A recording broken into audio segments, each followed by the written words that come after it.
Greetings, greetings, greetings. I am Dr. Noni Davis, and I'm coming to you from St. Cia Academy. And welcome. This is my podcast, my historical podcast, but I'm also a legacy owner. I want to always put that in from my parents, to late William Edward Davis, and my mother, Sylvia Davis, who is still with us. And today I want to continue on this what is it called, going down a rabbit hole research about these amazing Civil War, I mean, spies, African Americans. The more you read about us, the more you learn about our people, the more you're like, what in the world? um when they're hiding our history, they're literally hiding the nuggets of the contributions that we made. And some of it had to be hidden, especially with the spies and everything. But, this whole notion of Abraham Lincoln freed the slaves.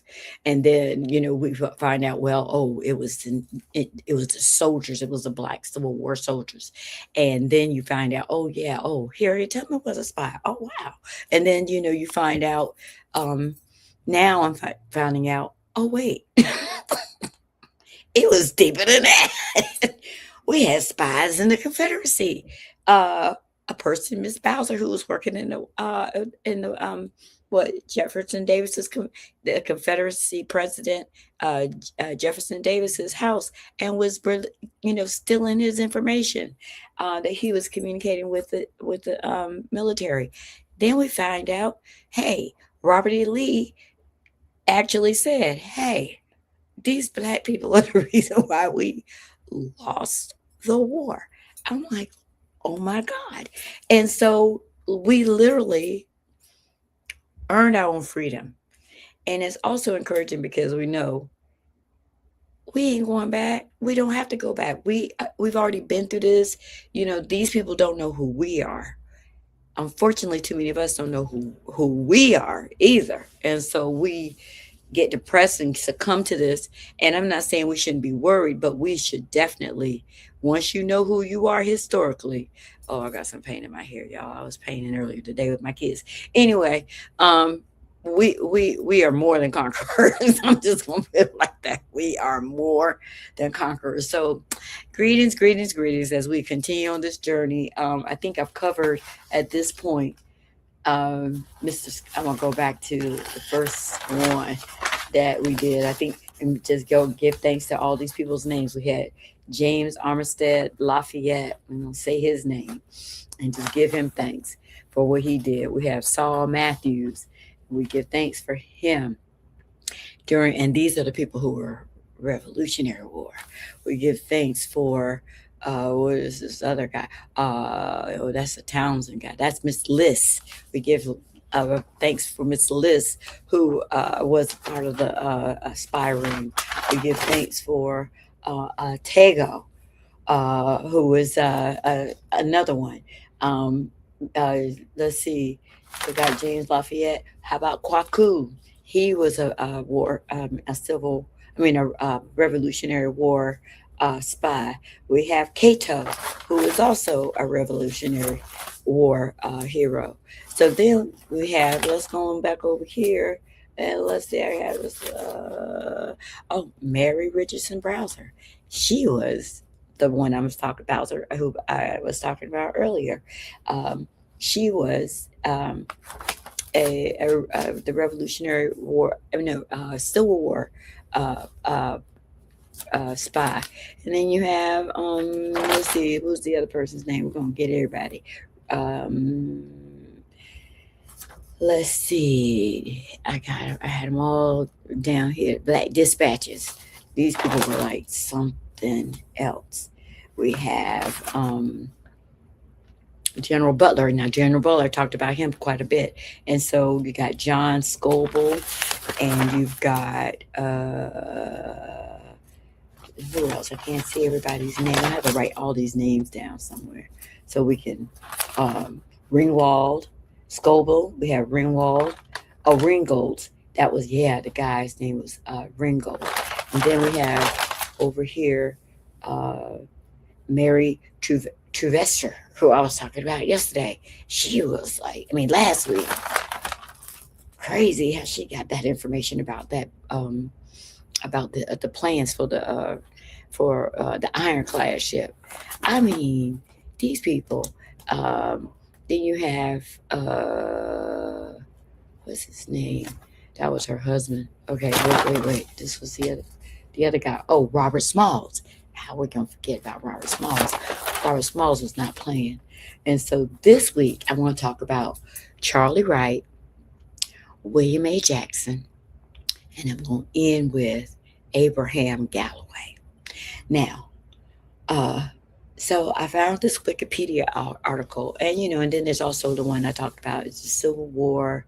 It's a Center for the Study of Intelligence, and so the CIA has created this intelligence uh, um, uh, place. Well, um, site where they have done research on the history of spies and central intelligence in the country, and some of these agencies that we have now were birthed during the Civil War. How about that? And black people were there. So anyway, and so this the Black Dispatches, and it included the same information that I had found on the Center for the Study of Intelligence. So between these two articles, the information reveals that as the Civil War progressed, the Union became more and more invested in the Black Dispatch because their information was often significantly more thorough and accurate. And like I said before, we were doing this reverse. You said I'm stupid. I'm gonna play stupid. I'm gonna let you think that. You say I don't have the intelligence to fight you. Okay, I'm gonna let you think that. You said I don't have the intelligence or the wherewithal to observe what you're doing and make use critical thinking skills. I'm gonna let you think that or prove you're wrong. Um, so earlier I said mentioned that they had the Pinkerton Agency, which was out of Chicago. Uh, um, Later on became very famous, but at this time he was hired by the Confederate. I mean, no, hired by the Union to invade the Confederate territory. So this was the South, and the only way he could do it, and like I think I talked about last week, is that he could hire merchants. He tried to get um, solicit a lot of white Americans to help him um, go into these areas, but they were not invested in it. Very few were really willing to do it. It was very risky. It was very dangerous, and but black people were willing to take that challenge and rise to it. And so many of them, were willing to risk their lives. So what we've uh, let's see. So this agency was recruited by the Union to organize a covert spy ring to enter Confederate territory, and he was the one who recognized the significance of enslaved and freed people whose social positions gave them opportunities. Excuse me. Oh my goodness. Hold on.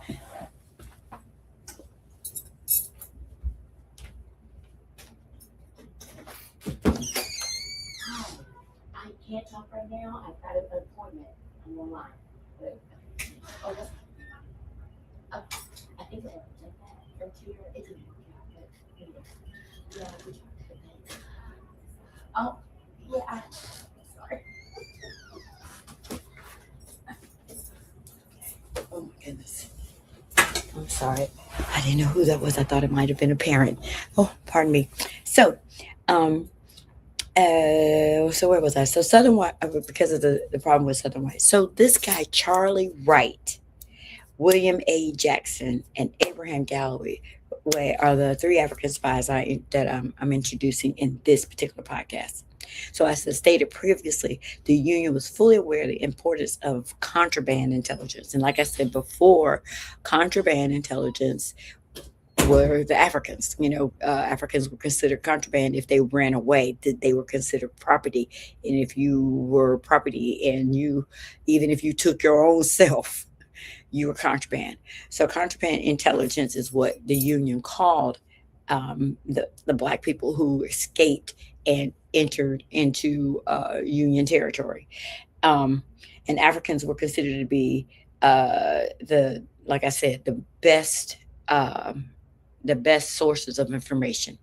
So, but Pinkerton only stayed until 1862, and so we know that the war ended a couple of years later. But after he left, the Union said, "Okay, they're going to take this framework they had already started and create their own agency," and it was called the BMI, the Bureau of Military Information. I'm learning so much stuff, I tell you, and it was under General Joseph Hooker and Colonel George H. Sharp. So the purpose of the BMI was to continue the collection of intelligence. And the BMI focused solely on the collection of that was their sole purpose, but they were organized the information according to how it was received. So was it received through scouting? Was it received through spying? It was received through interrogation? Was it received through cavalry, reconnaissance, and a balloon observation? So when I said balloon observation, I was like, oh, yeah, that's right. So during this time, they had a signal corps and observation, which I had not heard of before, flag signals. And another way they could have received the information was through telegraph intercepts, captured Confederate documents. And the example of that would be Miss Trevester from up there in Norfolk, and Southern newspapers, and from subordinate and also subordinate military units. So I was only familiar with some of these terms. So, for example, it was a common practice of the Union Army to use balloons for aerial reconnaissance. And let's see, I was trying to find a picture that I had taken, but I don't know if I did uploaded it.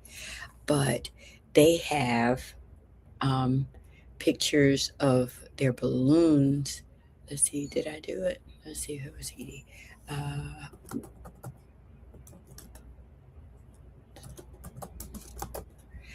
Hot air balloon. So let's see, did it go? So they had air balloons in the Civil War. Let me see, can I get it up here? Oh, come on. Okay. Okay, so they had these hot air balloons, right? They were using. Now they did not have a battalion. They did have a battalion of hot air balloon reconnaissance by the Native American. I mean, by African Americans. It was an all black one during World War II, I believe. But at this time, the way Africans participated was that they would help with the signaling. So the signal flags. Let's see. Do I have the signal flags? Got a picture of that. And the Civil War. Let's see. All right, so these are just a sample of the flags, and the flags would be, they could be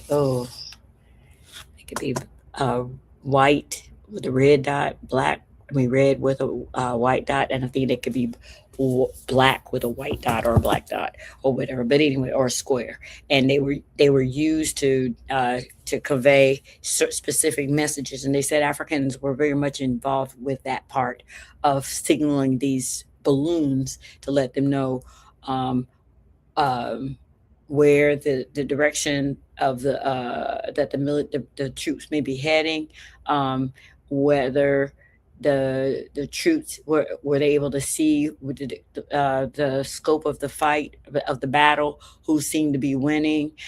Did they need more artillery? Did they need some more support or whatever? So these flags were used to signal those sort of messages to the balloon battalion. And the balloons were usually at least 1,000 feet above ground level, so they were far out of reach of any kind of artillery at that time. So they were able to survey the entire battlefield. And that was something that Africans were also engaged in. So I was like, wow, this thing is like really deep. So they called it aerial reconnaissance. And so aeronauts like Thaddeus, I think, is this Thaddeus? No, that's not Thaddeus. That's the other guy. But this guy, Thaddeus S.C. Lowe, flew airplane balloons 1,000 feet above ground. And from these balloons, they used signal flags. They said these flags could be as long as 4 feet and could be white with a red center, red with a white center, and black with a white center. Okay, that's what I said. So these messages were sent to those who held flags at different locations. So enter Charlie Wright. So Charlie Wright, I could not find a picture of him, was from Culpeper, Virginia, and he crossed Union lines on June 1863, rather. And he was only 20 years old. This young man was considered contraband, according to the Union, and who they provided detail of the information that he shared with them about a dozen separate Confederate regiments from both Ewell's Corps and Longstreet Corps, and that they were leaving Virginia through Culpeper to Maryland. What? So he recognized as he was escaping from where he from Culpeper, he saw all of this movement of these Union troops, and of course he was hiding right in these fields or in the trees in the woods or whatever. So they did not see him, but he was able to see them, and so that was the information he passed on. And so they said because of this information, General Hooker was able to use Charlie Wright's information to shadow the movement of the Confederates. So he was like, okay, they're moving this way. And he said, so we want to follow them and then eventually get ahead of them. And so what he did is that so laid out the strategy for the Battle of Gettysburg. He was able to go through the Blue Ridge and see where they were going, calculate the distance or whatever they were doing, and move in front of them and through the Blue Ridge Mountains, and he remained out of sight. And so what happened is that the Confederacy didn't even realize that they had gotten in front of them, and they blocked the Confederacy's ability to get to Washington, D.C. That was crazy. But that was because of Mr. Charlie Wright. So Charlie Wright's accurate description of the movement of Confederate troops made them vulnerable to the Union and led to their defeat at the Battle of what? Gettysburg. So that's awesome. And and that it was noted in the records. So then we have William A. Jackson. William A. Jackson worked with Mary Bowser, who was the woman who worked in the Confederacy White House version of the White House, the presidential house with Jefferson Davis. He was the coachman, butler/coachman. And so he too was collecting reconnaissance while he was driving. He would just sit there and listen to everything that was discussed in the coach. Everything that was discussed in the coach. And he would pass this information also on to Mary Bowser or on to and Mary Bowser would pass it on to the Van Loons, who were the white women who had led that spy ring in Richmond, Virginia. And then he was also able to carry, because he was a coachman, he was able to drive into these places and pass that information on. They said he is what Union soldiers called an agent in place. So an agent in place was the person who had already penetrated a particular space, and so they were it was undercover, like undercover police officers and undercover spies. They had already penetrated and or workers or whatever, and they were gathering information. So reconnaissance, what for sure. So Mr. Jackson was hired out to the Davis household by the Van Loons and the spy ring there. And on May 3rd, 1862, Mr. Jackson passed on information about the Jefferson's plans, and he was able to enter the Union territory near Fredericksburg, Virginia, and and the information he shared was not identified in the article, but it was significant. So as soon as he provided that information, the Union General McDonald notified the War Department in Washington, D.C. And the information from Mr. Jackson was critical in the Union's ability to strategize and anticipate what moves the Confederacy was making. And Mr. Jackson's contributions are currently part of the study of the Black dispatches. So here we are. I mean, we were doing what might have been considered major, like Ms. Bowser, to maybe somewhat major, like Mr. Wright. I mean, Mr. Jackson, and maybe like incidental but significant by Mr. Charlie Wright. So we were right there in the midst of all of this, and it was all for the benefit of our freedom. And the union would not have been able to do this without us, because, like I said, last time, they were in Southern territory. How are they going to know? They don't know the environment down here. If you're from Massachusetts, if you're from New York, you don't know Virginia. You don't know the South. You don't know North Carolina and all these places. So yeah, these Africans were there, and they were like, yeah, okay, we got you. And so the last spy I wanted to introduce, now I was able to find a picture of this sir. And this guy is Abraham Galloway. Abraham Galloway is looks like Frederick Douglass's twin. And that's him, Abraham Galloway. Abraham Galloway was born on February 8th, 1837 in Smithfield, North Carolina. So this is the guy I've been talking about who was from here. His mother was an enslaved African woman named Hester Hankins. Mr. Galloway, his father was John Wesley Galloway, and he was the captain of a ship, and he was from a very prominent white family. Mr. Galloway, now mind you, this is very critical information. Mr. Galloway never learned to read or write, so he was considered illiterate. Watch what he was able to do. This man was something else. So Mr. Galloway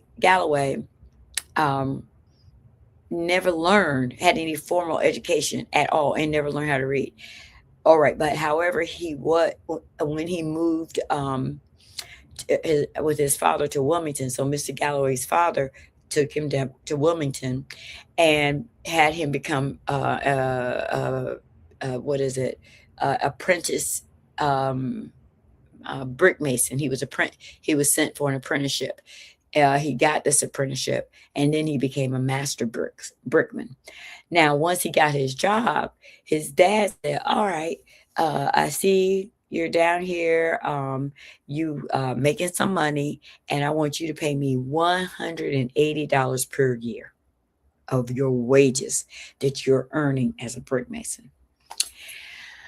And so at some point it was just too much for the young man. I think he was like 1837. Let's see, he was like, this was now 1857 or something like that. And he was like, I'm done with this. I'm out of here. So Wilmington, North Carolina was a port city.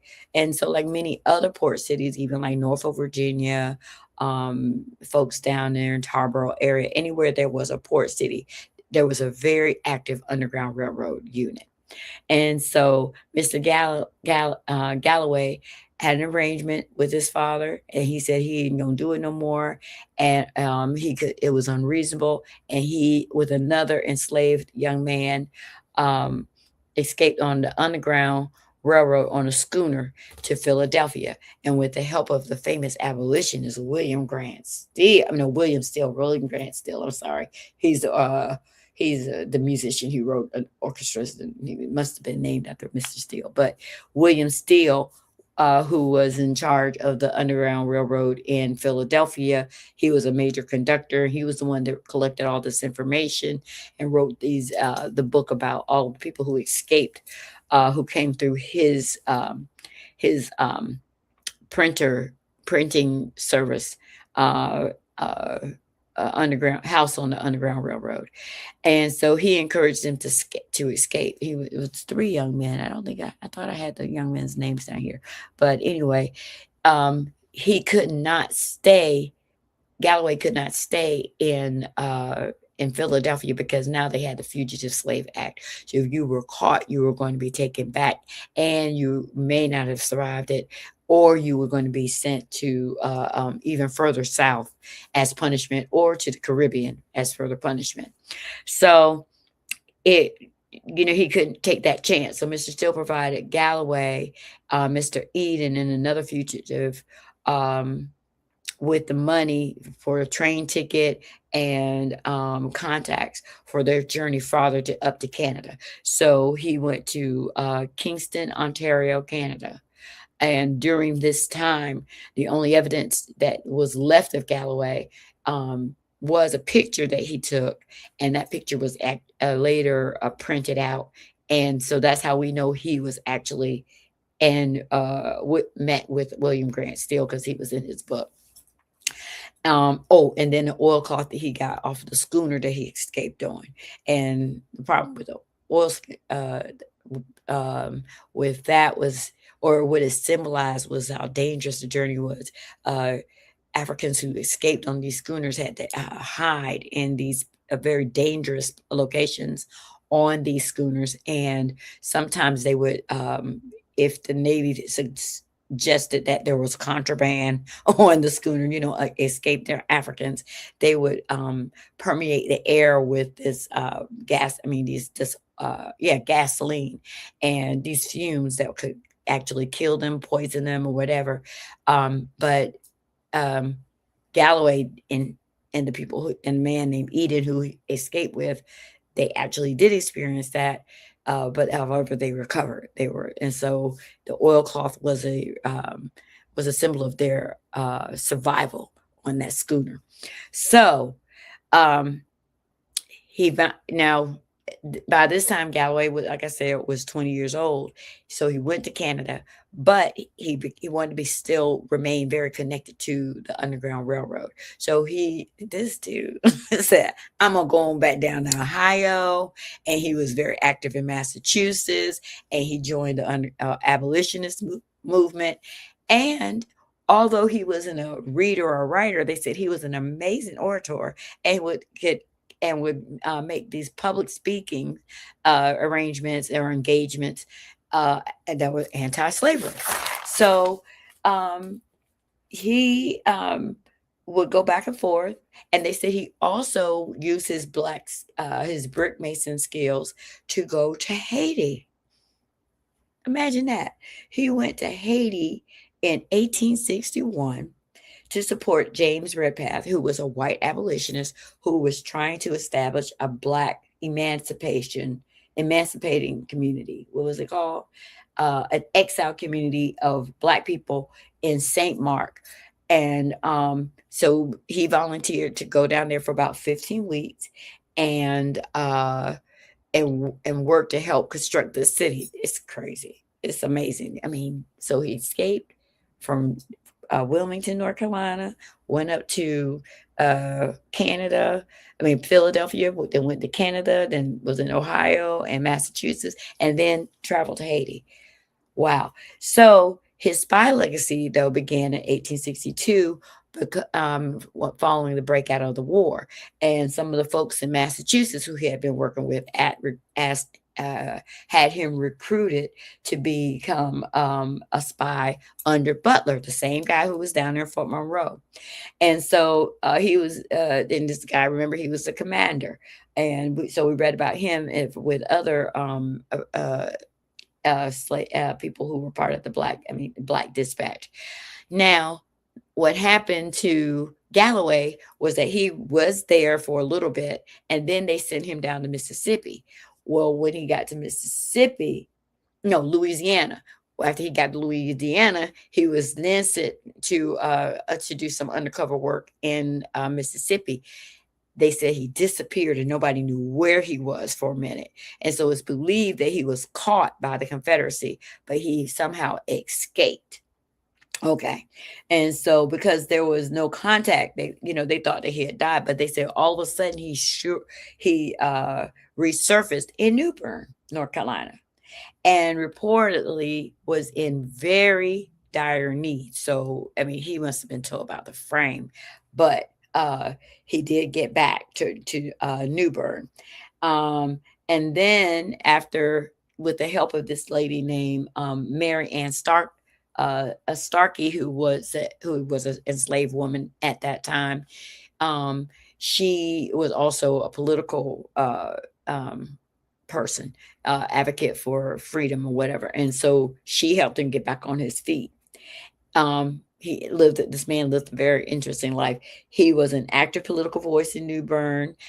He resisted African American participation in the Civil War. When they were trying to begin to recruit African Americans, he was like, "No, you're not going to take us unless you can ensure that the only thing we are doing is making sure that we win this war and Africans are free. If you want Africans to join this war, we have to have a guarantee that we would be free, and then there would be no more slavery in the United States." So under these demands, that's how the first North Carolina colored volunteers was organized. I needed to have a picture of that. So he was critical in making sure that before we did that in North Carolina, we ain't going nowhere until we get these assurances. Then he was also a strong advocate for African Americans gaining full citizenship in the USA, in addition to ensuring that the colored troops were treated fairly. He was a prominent figure, prominent politician.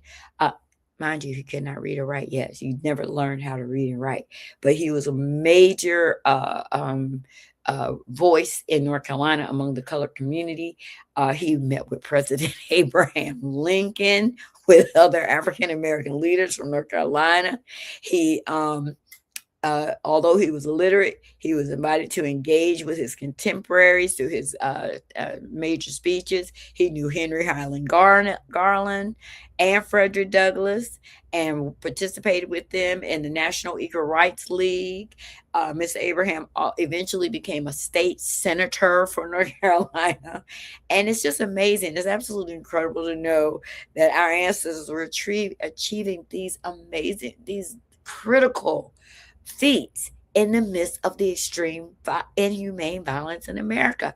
And let us just be encouraged. Let us not faint. Let us not fall, but rise, rise, rise, rise, rise, because our ancestors already did this. We should have so much to be thankful for, so much to be proud of.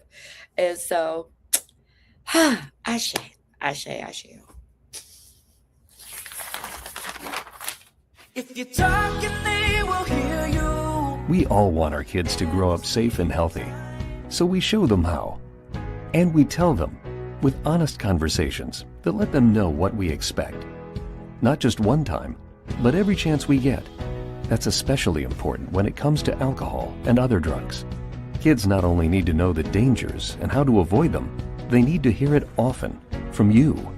And when it comes to pain medications, opioids, they need to know that they should never be taken without a prescription and never shared with friends or family. It's dangerous and illegal. So talk with your kids and guide them through the challenges of growing up safe and healthy. Because when you talk, they hear you. For more information about talking with your kids about underage use of alcohol and other drugs, visit underagedrinking.samhsa.gov. So talk, they hear you. You can do it if you try. They were never supposed to win. In a system built to keep black families landless, one decision changed everything. Bitter Ground's Inheritance tells the true story of heirs who fought through Jim Crow, courts, challenges, and silence to claim land, wealth, and legacy.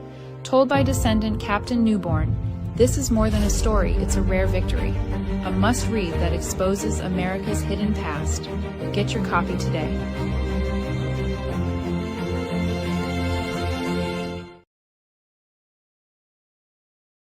I'm a St. Cia student. Of course I walk into the sound of drums.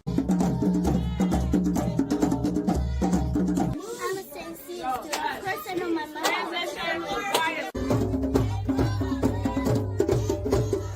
gonna say she a student. Of course I can play the drum. I'm gonna say she a student. Of course I can work with my hands. I'm gonna say she a student.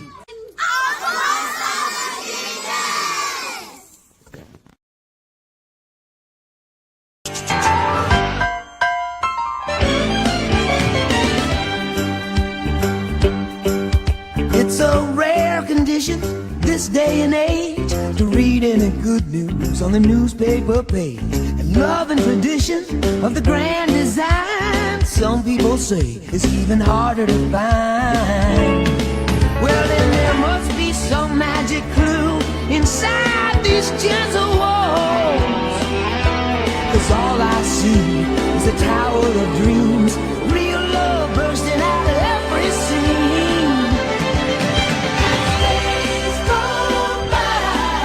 It's the bigger love of the family.